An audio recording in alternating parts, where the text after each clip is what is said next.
आसान से जीर्णानि यथा विहार नवानि ग्रहाति नरोपराणि तथा शरीरानि विहाय जीर्णा नन्यानि सयाति नवानि दे। आत्मार कखनोई मृत्यु হয় না। आत्मा শুধু শরীর বদল করে, রূপ বদল করে।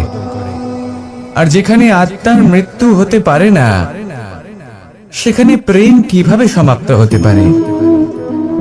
কারণ প্রেম হলো নিজেই পরমাত্মার রূপ।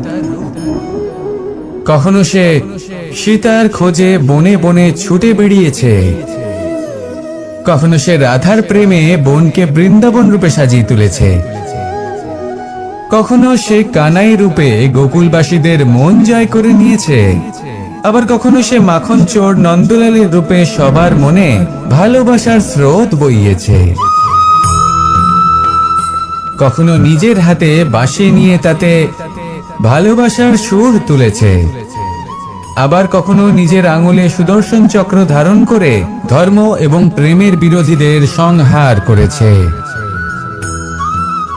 কখনো সে যশোদানন্দন হয়ে গোকুলে অনেক লীলা করে বেরিয়েছে, আবার কখনো দেবকী নন্দন রূপে কংসের লীলার পরিসমাপ্তি ঘটিয়েছে।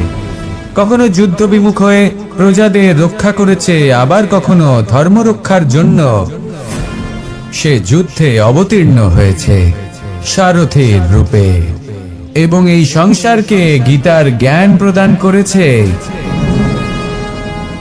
এই ভালোবাসা নয় তো কি, যে গোলকে নিজের রাধাকে হারানোর পরে নিজেও পৃথিবীতে অবতীর্ণ হয়েছে এই সংসারকে প্রেমের শিক্ষা দিতে।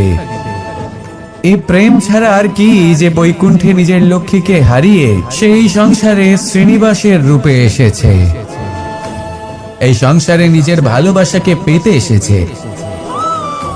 এই প্রেম হলো অনন্ত, এর যাত্রা হলো অনন্ত, এবং এই প্রেম যার যাত্রার কোনো অন্ত নেই আর যার প্রভাব হলো সুগভীর,